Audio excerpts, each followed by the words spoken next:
Joined Up is the story of Scott. And Scott basically had depression, and that lasted 6 months. And rather than focusing on Scott in depression, it tries to focus on him coming out of it, and him having to interact with the rest of the world again.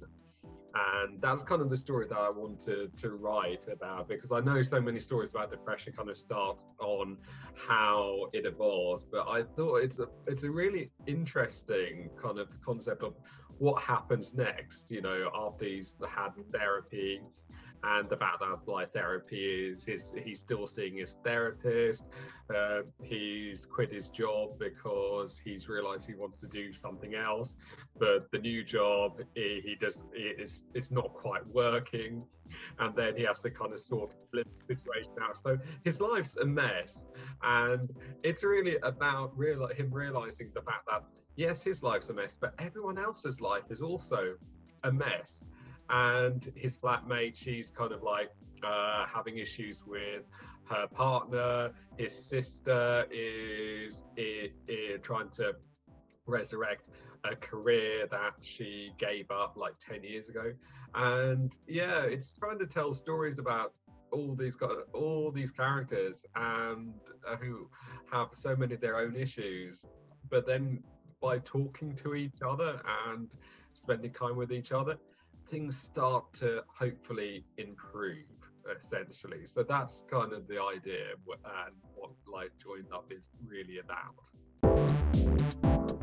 Well, I guess there was a couple of ideas. Like I said, I did want to write a novel about life after depression rather than depression, but I think the real like jumping off point came when I was on this Curtis Brown short writing course, and they set you an exercise saying take your character and put them in one of these situations, and one of them was being stood up. And well, the week before, I had a work meeting, a probation meeting for a job I'd just started. I'd been there 1 month, and it wasn't really going that well. And I had a boss that we weren't gelling. And my boss was kind of a very rules-based person, and just very kind of focused on, say, taking a form and looking at in minor details. And I'm not really a detail-orientated person. But my boss, to kind of show that she had a more human side, decided to take me out to a local cafe to do this meeting. So it was informal and relaxed. So we were sitting there and we were running through the form, and it was all fine. It was going to be signed off. But they decided to go into each individual question on the form and express areas I could have improved.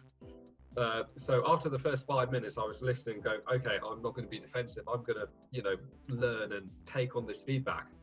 After 20 minutes, everything inside me just collapsed, and I was just like looking at it, and I was kind of feeling my face falling.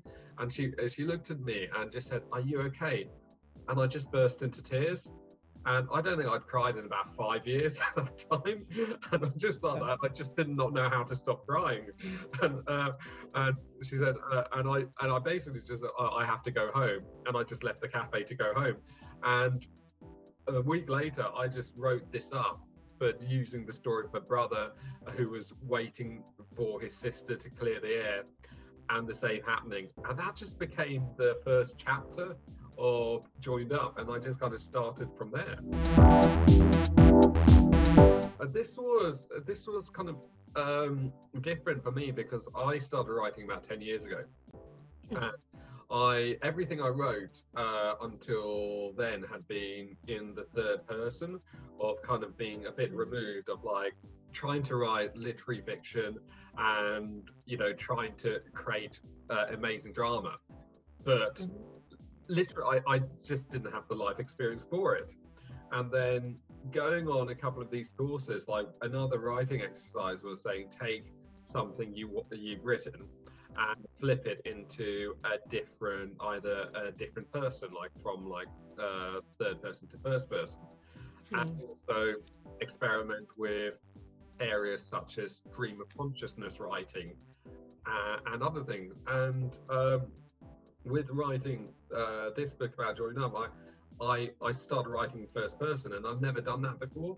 And I kind of jumped into the character's head, and I wrote this fact file about all these questions about him. So I essentially became the character, and I found it really liberating. And then rather than have a structure, I just kept writing, and I went from keyboard to notepad. And essentially, this took a very long time. It was like, I spent 2 years writing the book, and then I just spent a whole year typing up all the notes to put it together. So that was the process. It was fun, and it was really good being on these writing courses with other people, and like being able to submit little bits to like fellow writers who are doing the same thing and get their opinion. And I think that really helped with the process. That's a tough question, because I started writing quite late. I was 30 before I started doing anything. I wasn't even a big reader. I think what like kicked this off for me is I left my job and I went traveling, and I was spending some time volunteering in Uganda, and everything is like so much more simple. So I brought a load of books with me, and I previously read one book a year, and then this time I just had the time, and I was reading F. Scott Fitzgerald, The Beautiful and Damned, and to me, like, as a bad reader, like it's a big book, and I think once I kind of got through that, my confidence in reading increased, and I suddenly became a book a week reader, which was unheard of. And then when I started this new job, I had some free time. I ended up kind of having an idea for a story, and I went on Goodreads, and they said, write here. Right. And I started doing that in my free time, and that kind of created my first book. It was liberating, and then I think from that I realized that's kind of what I wanted to do with my free time. I think for the whole of my 20s, I felt a bit lost on like what I was doing, like who I am, and then suddenly I felt like, yeah, I like this. Oh, that is. It's so difficult. I think it has to be the writer's block. You get caught up in one scene or something, and you're trying to figure out the direction you're going, and it just doesn't work, and you don't know why it's working. I found, like, when in the mornings, I always write in the mornings, I'd get up and I'd be on the laptop, and it would be like take me like a while to kind of get into the story. I'll be reading what I've previously written, correcting it, and I just wouldn't do anything. And when I just moved to a notepad and just started like free writing, that kind of moved it forward. But yeah, it was that kind of essence of writer's block. And at the moment, I'm kind of thinking, I finished my novel, and I finished it 6 months ago, and I'm going, oh, I've not written another word. And I think that's the thing of like, where do you start when you're a bit stuck? I think working with other people really helps. Going through these mini writing courses, having a peer group to work with, having a writers group, and that's kind of what I'm doing at the moment. Like kind of setting up a writers group, trying these writing exercises, and just hoping to figure out what the next idea would be. It is tough. I think it's kind of why we set up Indie Novella with the other authors as this like cooperative, because when I like finished my first book, this was ages ago, it was a draft. It wasn't that special, but I kind of just assumed that once you write a book, it's like you just send it to someone and it ends up in Waterstones.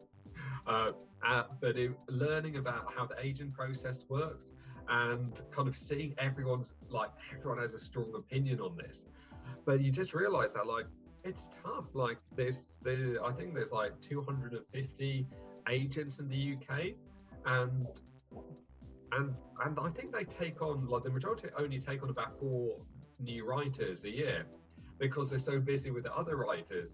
And it is, I think it's a tough process on everyone.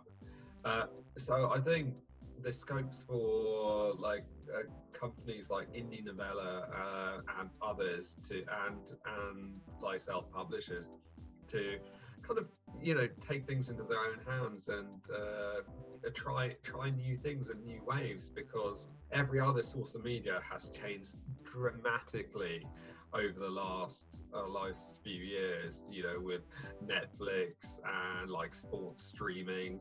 So I think there's something exciting to happen in publishing. I think I went down the road of self-publishing first, just to get my novel out to a small group of friends. But what I noticed about it is, like, with Amazon, it it is very homemade. It's like it's great, like, publishing a book, but when it does look like something from Microsoft Word on the inside, and the size of the book and the feel of the book just isn't right, it just isn't the same. Um, it, it it it it kind of like makes you just feel like you've just not quite done what you wanted to achieve. And like I even brought a copy of like the new Joined Up book as well. And yeah, they produced it into something that just literally looks really nice. It's like really high quality paper, and it's in bookshops. They're yeah, Indian Novella. They I think they're trying. They're new, and they've got like a fun creative team like yourself. Like, it's brilliant, like, talking to you and having people who are volunteers and have such great experience already, like working with you to do the whole process, the production and the publicity. So yeah, that's why Indie Novella.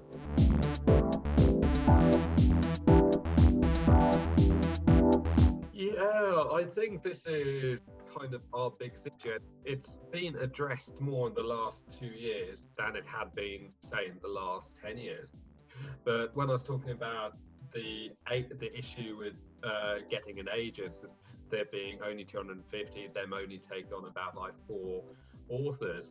What I noticed, and one of the reasons that we really wanted to set up Indie Novella, is that we noticed there's a lot of literary consultancies out there and editorial consultancies, and they essentially pitch that if they take on your novel to edit, they are also scouts for agents, and they have priority access to agents.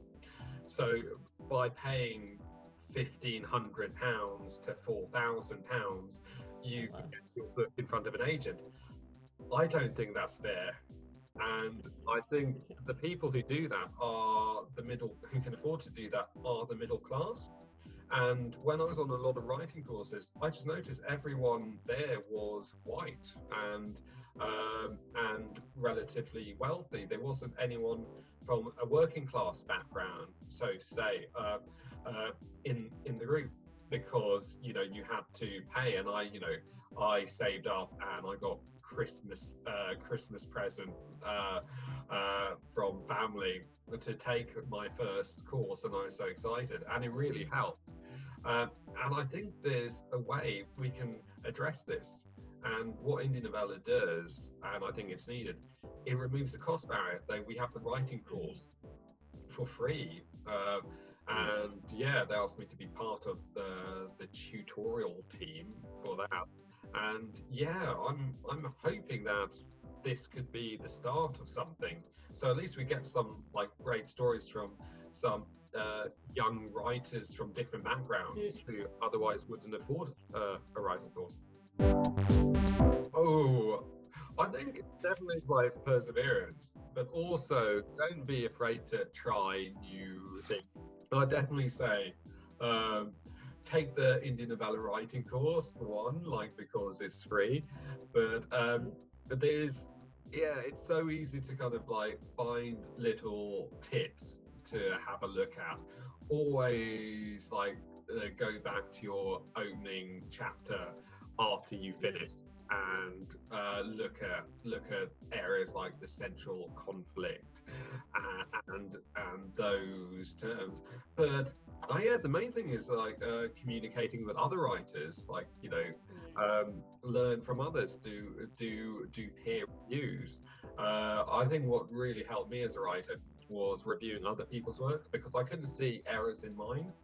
And then I think it took me probably a year of like uh, pointing out errors in other people, not errors, or like saying you should do this, and then noticing I wasn't doing it in mine to go, okay, time for me to improve a little bit. And like you said, I need to be a lot more concise. That is very, very true. That I'm now going to advise myself.